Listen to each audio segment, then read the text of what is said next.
packing for a motorcycle trip is very hard, because what to bring and what not to bring, and you always think that you are not bringing too much, and then you start to pack and then suddenly it doesn't fit in your bag. Which is exactly where I am right now. Yesterday I started to pack this one. This is the bag which I will strap on the back seat of my motorbike. So right now my mission is to try and make all this fit into the bag. And the only thing I can do is decide what not to bring, which is super annoying.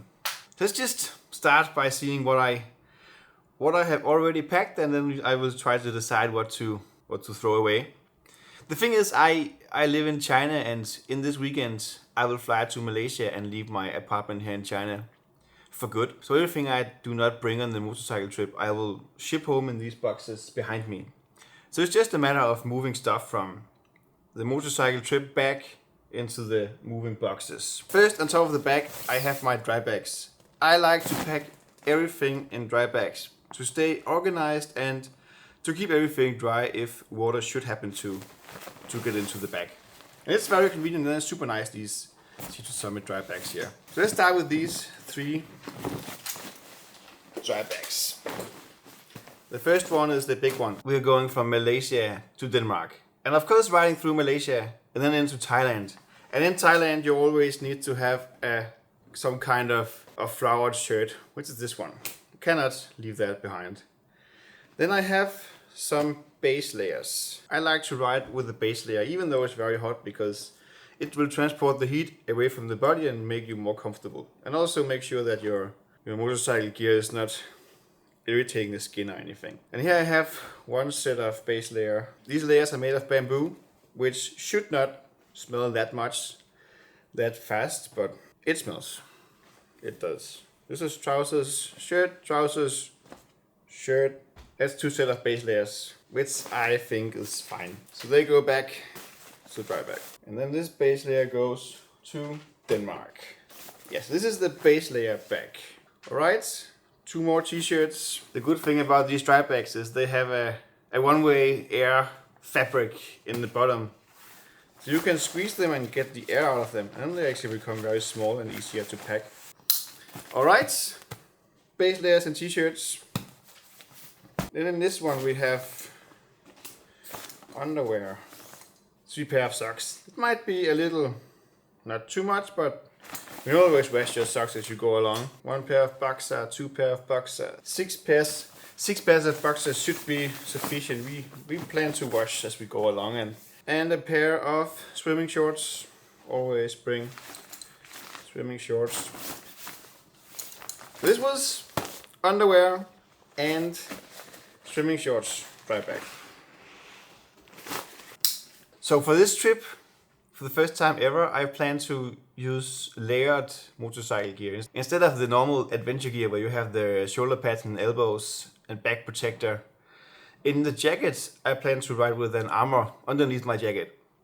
Which also means I can take off my motorcycle jacket and still be kind of safe, because I have the armor on my body still. And then I can wear motocross jerseys above my armor, which will make everything a bit more cool, and I can stay more lightweight. And which would be especially nice when we get to the hotter climates. But then the thing is that here in China these jerseys are super cheap. They are less than 10 euros. Probably fake, but... So I just bought too much of them. And now I have... This one is too small. They sent me the wrong size. So now I have to determine which one of those I should bring on and not bring. I think the Honda one is very nice, because it's like... Yeah, it's Honda. It's a little racy. Then this climb, I actually think this climb was a little too small. Maybe I should save it for Denmark. It also looks very nice. Which is also Honda. No, let's bring 3 of these. Yeah, these could arguably also go together with the motorbike gear in the other bag, but these will go with motorbike gear instead, and I don't have to have space for them. Then we will use this bag for normal clothing. Yes, for normal clothing I plan to bring 2 t-shirts, a pair of fleece, very hot casual trousers, which I can both use in camp, in hotel rooms, but also underneath the motorcycle gear if it gets cold.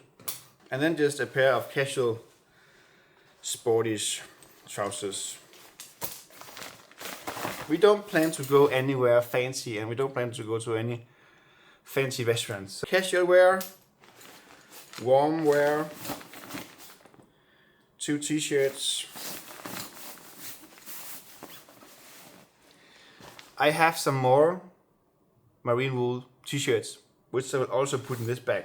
They don't take up much space, and they are currently in the washing machine. And then here also goes the flowered shirt for Thailand.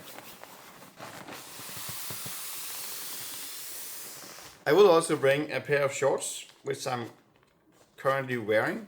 I'll also wear these shorts when I go to the airport, so they might never see these bags actually, because I'll just take them off, take my motorcycle gear on, and then... Alright, this is the clothes I plan to bring for this motorcycle trip. Malaysia to Denmark, 70 days. This much clothes, which I think is not... I think it's alright. I could definitely pack less, but it's also nice to have. Back to the back. This is a jacket made by... It's from Rabbit. It fits above my body armor. So while riding, if it gets cold, I can just put this on underneath my motorcycle jacket as a mid layer, and then I can stay warm while riding. But it's also good enough for using off the bike for city walks and exploring and maybe a little hike. So I like this multi-purpose thing because you don't only have to bring one jacket. Sleeping pad. All my other camping gear is on the motorbike getting shipped to Malaysia. But for some reason I have my sleeping pad here in China, which is a little annoying, but I will find space for it in here.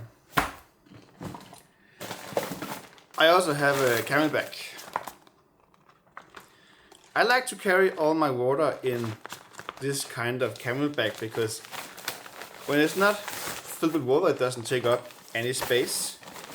And it's super easy to fill up and put somewhere on the bike where I can easily get access to the tube and get a sip of water quickly every time we stop. And it's just just not that big and bulky like some kind of water cans. Yeah, this probably will not live in this bag during a trip. Then I have the jet boiler. If you don't know the jet boiler, it boils a liter of water in like almost only a minute, which is super nice, and I use it for when we stop, brew a quick cup of coffee, or just for cooking, for noodles and stuff. Super handy. Will probably not live in this bag too. Then I have a pot. Flips out. And there you have a pot. Stainless steel bottom. Doesn't take up much space. Goes in a gas stove. Super handy. This is a cheap copy from China. It's a copy of the Caesar Summit ones. This one can't go on the stove from this one, but it's not super optimal, but it will work. If a few electronics also go in here. This is my charging device. This one is very nice because it goes into a wall socket and then it charges 4 things. So I can charge my phone, my Apple Watch, camera, another camera, power bank. It's super handy. Easy to use and packs rather quickly. Painkillers. And then I bought this thing. It's a water bottle holder. Yeah. It says Honda, but I don't know why I bought it. It was cheap, like a lot of other things in China, and I plan to put it on the crash bars in front and then put a water bottle in it. And I have a water bottle there. This is a jump starter, power bank jump starter. It also works as a power bank. It delivers power fast enough for the bike to start if we have a flat battery or something. Super heavy, super annoying, but I think it's a great idea to pack it. That's it. Now let's just see if we can make everything fit into this bag. Got some key hangers. It says Africa Twin, super cheap, so I bought it. Yeah, and now I have to carry it. Don't know what this is. Alright, clothes go first. Clothes go to one side. Clothes. More clothes.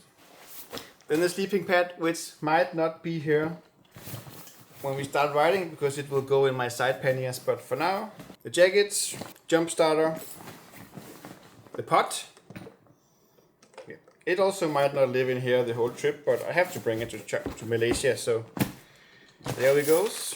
Painkillers, charger thing, water bottle holder, camelback. It's getting there. Key hangers. Yeah, this is also something I bought in China.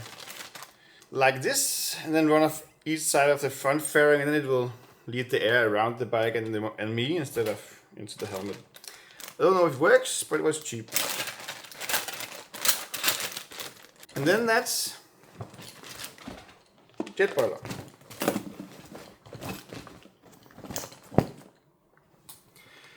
I'll also bring my power bank. This is a nice Anker power bank. 20,000 milliamps. Lasts for long and has this nice display so you know what's going on. You can see if your equipment is charging. I'll bring this one too, but currently it's charging. That's it, and that's everything that goes into my carry array from the bike bag. This bag is very nice. I bought it in China for 30 euros max, maybe only 25. It has this valve. So when I roll the top of it, I can hear it's letting air out, which make it much easier to roll it.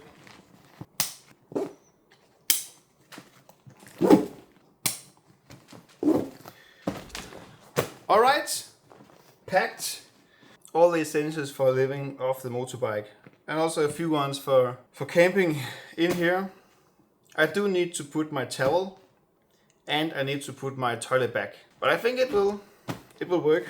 I have a luggage weight, 7.5 kilo.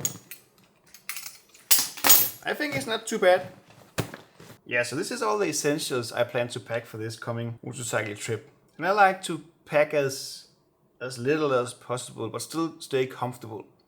The reason why it's nice to pack light is because then the bike is easier to handle and will ultimately be more fun to ride. If you are planning your own motorcycle trip or just wonder how to plan it, and especially what is the final price expected for riding 20,000 kilometers across the world, there's a lot of shipping and rather unknown expenses, and also just the whole calculation of sleeping and eating and riding a motorbike for